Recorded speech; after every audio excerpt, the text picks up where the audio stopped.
wrong to each other. Because if we're looking to stay together because something doesn't come against us, we're not going to make it. Yeah, communication is the key.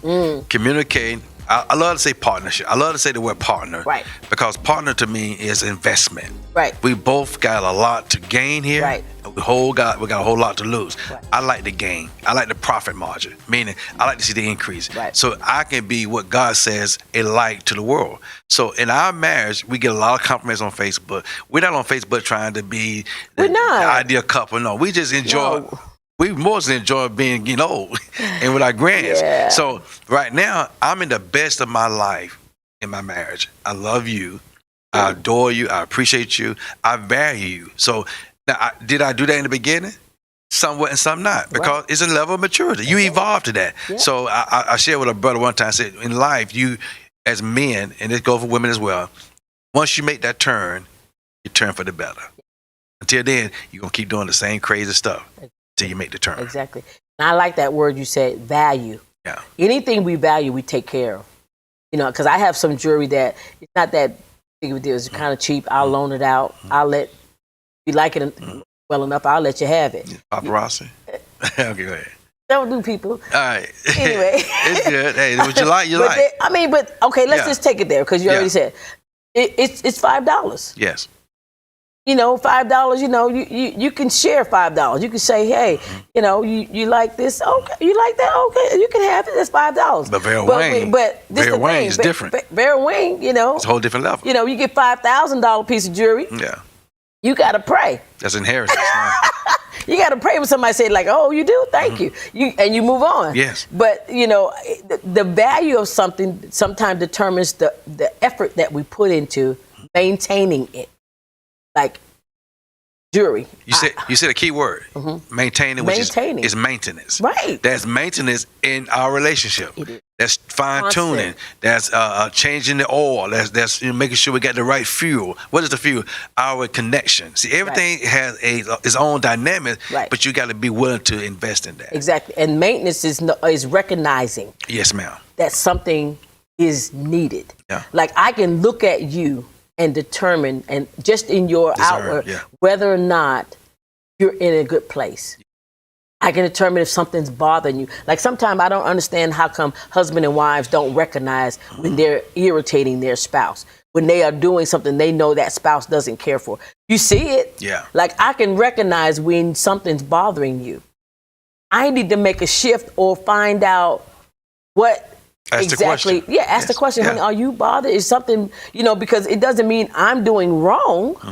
It just means that what I'm doing is bothering you, and I need to maintenance that thing. I need to maintain. I need to figure out, don't just ignore the knocking that you hear, like in the engine. You hear the knocking, and you don't go and investigate. Press the gas faster. Yeah, you still gonna I'm gonna go anyway. No, you pull over. Because whatever you're doing is not that big of a deal. Pull over and see what's wrong. Like I see what's wrong with my husband. I try to figure out is everything okay. And sometimes it's just talking you over the line. I don't have to see the check engine light come on to recognize there may be a potential problem with my vehicle. Right. I'm very conscious of that. Right. So for you and I in this relationship, we are the engine. Don't let the engine light come on before you say, "Oh, I see that's a problem." Right. You can feel. You can discern. We all talking about discernment. We discern it. Yeah, discern it. And discern it. I ask you all the time, "Babe, you okay?" Yeah. And you say, "Well, I just got a lot on my mind." Well, a lot on your mind is dealing with the finance of our home, finance of the ministry, grandchildren, the children, our adult children, balance and everything. Yeah. Well, I'm the go-getter. You gotta figure out how we're gonna do with the go-getter. Well, what you got? What you got? What you got? What you working with? How much did you charge? Who is Amazon? I don't know. They came out of nowhere. They told me I got to come get this car. I'm telling you, it's maintenance. It's intentional. It is intentional. I try not to be fussing about Amazon showing up at my house all the time, but I might need to call them and tell them what not to do. Give your part of the stop back. Put a balance on you. Yeah. But anyway, back to the thought about maintenance. It is a necessity. Yes. And that maintenance is not ignoring your partner and what could potentially be a big blow up. Because most of the time, when a person is irritated with something, it grows. Yeah. Can I say something? It's very, very intimate. Right. all maintenance does not mean I need sexual fulfillment. Oh no. Sometimes the maintenance just want to get away. Right. We've gone to a hotel, a lavish hotel, and just stayed and nothing happened. Just had that time to Relax, woosah. enjoy each other.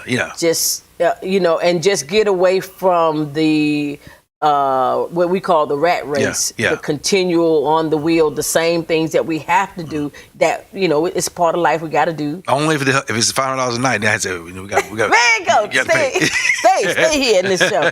But anyway, the fact is that maintenance is about taking the time to just enjoy each other's presence. But that's maturity. If we could have that in any marriage we could have, even in our marriages in the beginning, how far along would we be? Because the value of the person outweighs what you can get from the person. Because our value is who we are. We're committed. We're going to grow old together. At one time, I always say, I didn't want to get old. Right now, to be with you, I want to be old. I want to be old now. Oh, man. Let me turn the camera. No, but anyway. Now, I will say this. We have gone through our ups and downs in our marriage. Yes. But I promise you this. All of that has made it worth it. It has valued what we have today. And I just would not change a thing because it made us who we are. It made us understand the importance of husband and wife, togetherness, oneness. It has caused us to, I talk to couples sometimes and I say the heat of a marriage, stuff that is not always good, the heat causes a fusion that can't be like soldering something. It can't be broken easily. It causes us to mesh even the more. We hold on to each other even the more. We value what we have even the more. And so sometimes when people get in trouble in their marriage, they think that's the thing that will tear them apart. It's over, but you and I have learned through wise counsel that the thing that causes the issue can actually be the thing that holds you and binds you together. And we learned that in wise counsel, like I said, not listening to people who have gone through rough patches in their marriages and didn't figure out that they didn't have to give advice from a hurt place, but find that place of healing. A lot of times people advise from their broken place. And can I say this? And I'll say this in the camera. Never sit at the feet of an individual who's hurting like you. They only hurt you more. Yeah. If they haven't learned, if they haven't got to the place of healing and figured it out, then that's not. Two hurting people can only sit there and patch each other's wounds. But they can't tell you what it's like to be healed. Because they're both in the place of hurt. They're both are bleeding out. Right, they're bleeding. So all we can sit there and do is patch each other, which is most of the time what happens. We sit there and talk about each other's wounds, talk about how this hurts right now. And do you see how deep this cut is? Look, I think I need 20 stitches. We only can share the pain and the hurt, but there's no one in the conversation that can tell you if you do this, that, and the third, that this will heal up and pull you over to the other side of the healing process. It's kind of like come to a surgeon. He's a specialist in that. Well, a family doctor, he's not a specialist as for surgery. He kind of deals with the general. He's a general practitioner, not practitioner, but a general that deals with this and that, but he don't do surgeries. He understands the outcome of the surgery. He understands the need of the surgery, but he don't actually go and get the scalpel and do the work. So sometimes you got to get past the general and get the specialist. And then this pandemic, it's caused financial issues. These are some of the things that marriages break up about. It caused the financial issue, where your kids, most of the time, other people took care of them. For at least 8 to 9 hours a day. Now you are the primary all day, every day, 24/7. Now you realize what other folks go through with your children. Now it's straining the marriage because the kids are in a house. And God forbid, oh my goodness, I just feel for the people who were stuck in an apartment. You didn't have like an outdoor backyard where the kids can go, and you were stuck in an apartment and constantly had this same routine every day.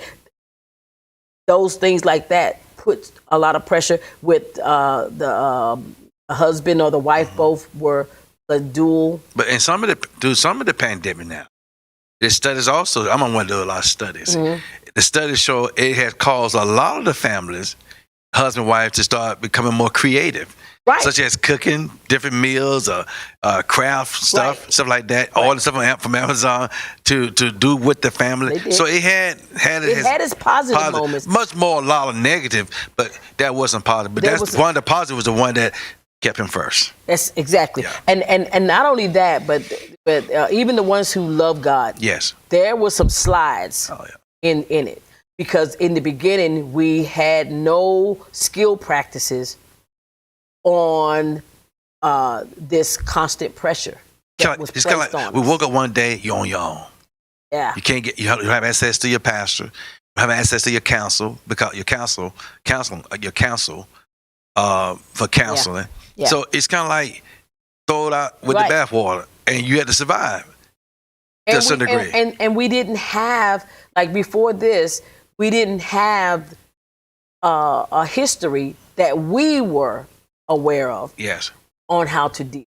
We learned this in this pandemic. And still learning. And we're still learning. Yes. And so I think that's what most marriages had. They were, we had financial issues. Okay, this is what you do in financial issues.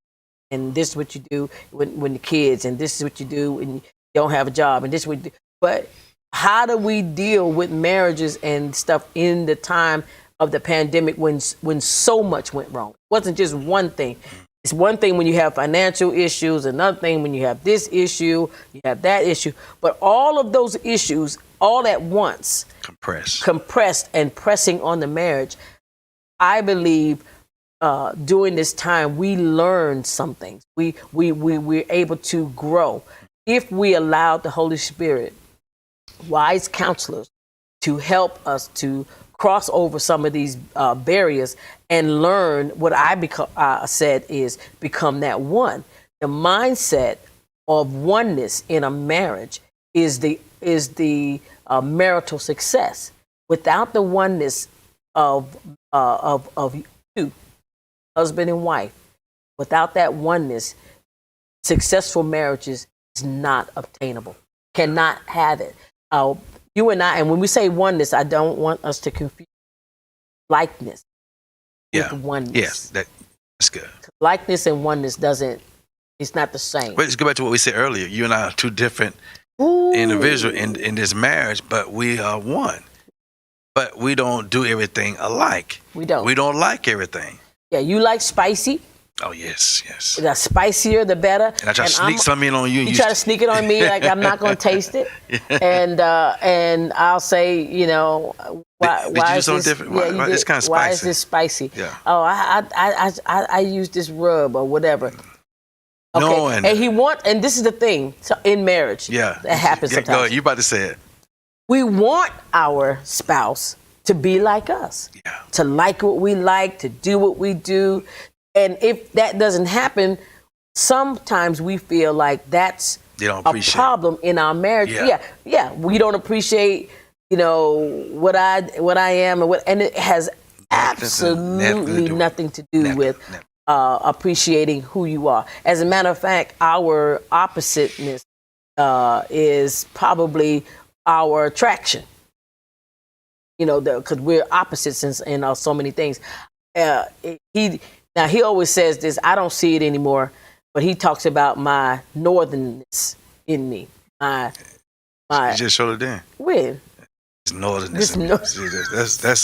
It's still existing. And this is the thing. I've been out of the north so long, I don't even consider myself a northern anymore.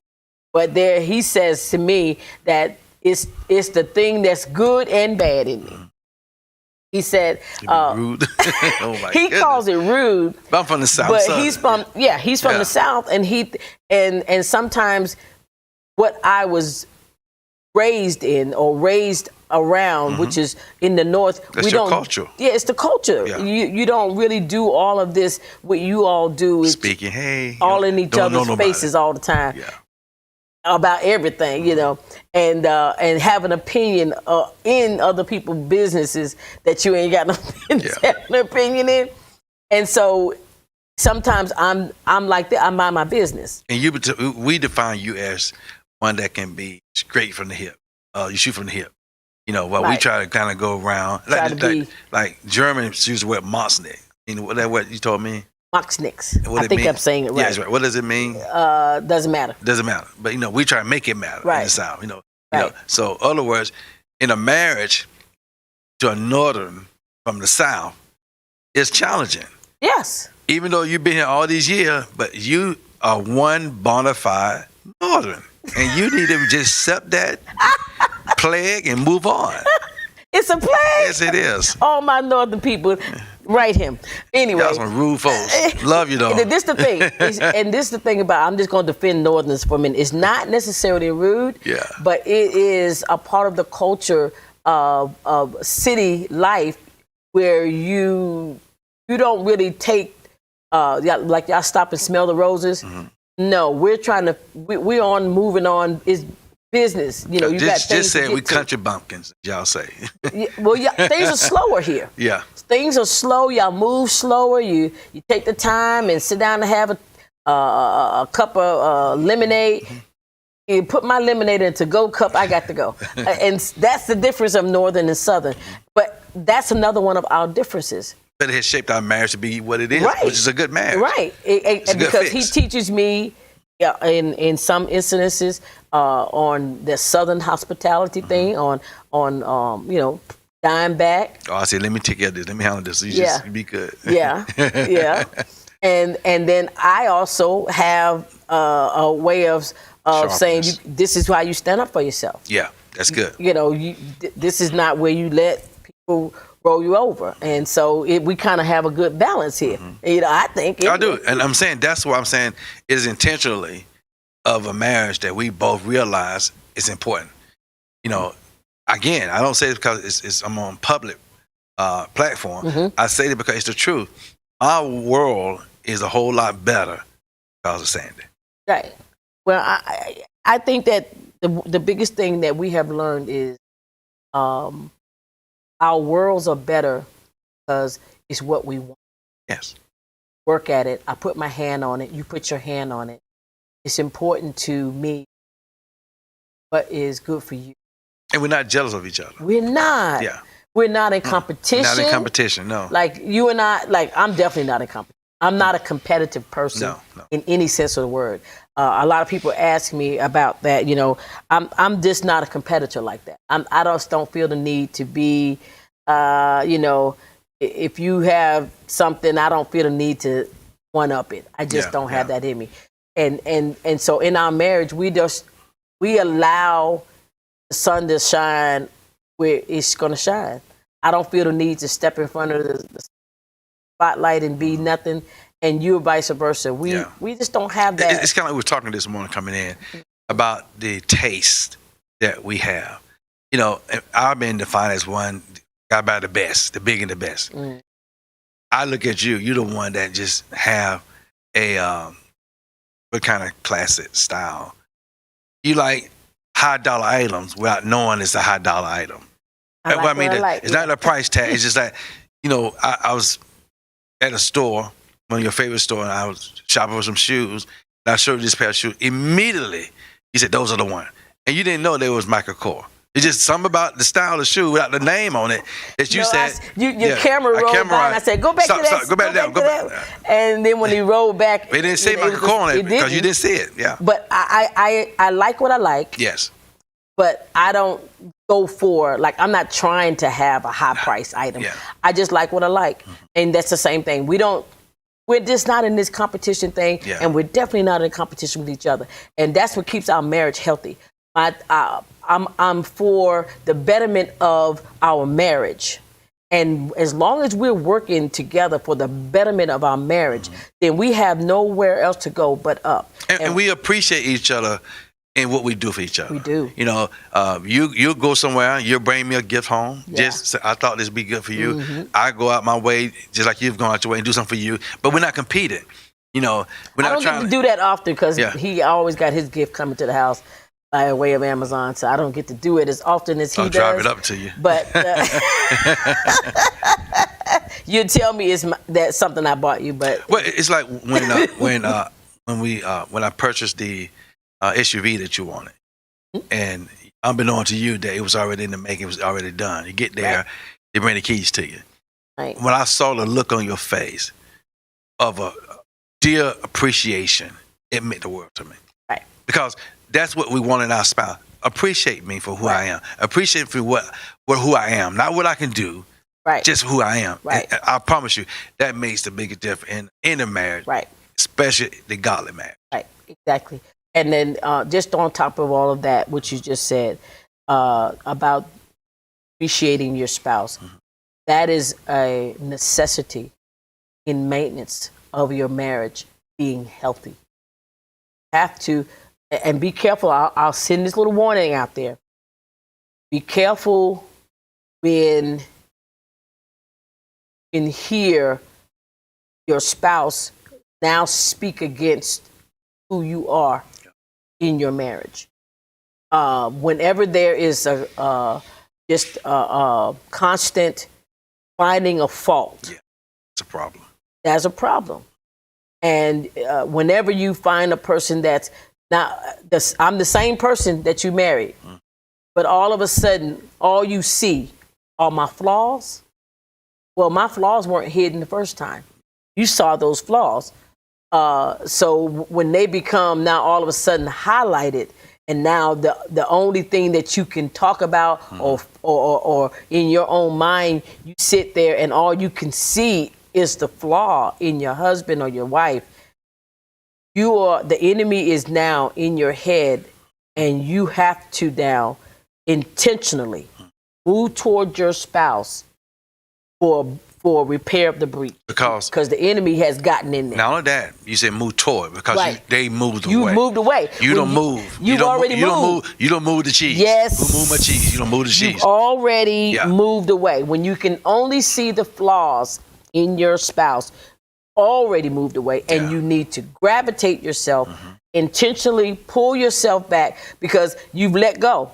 Now you start justifying Justifying why you feel this way. why you don't But want to be have it. home, Yeah. why you don't want now, and this is where a lot of times infidelity can enter into the marriage, because now we are now looking for a replacement, not necessarily a permanent replacement, but sometimes it's just a temporary fulfillment, On a play. a play. Yeah. Just and so therefore you need a justification to be where you're going to be.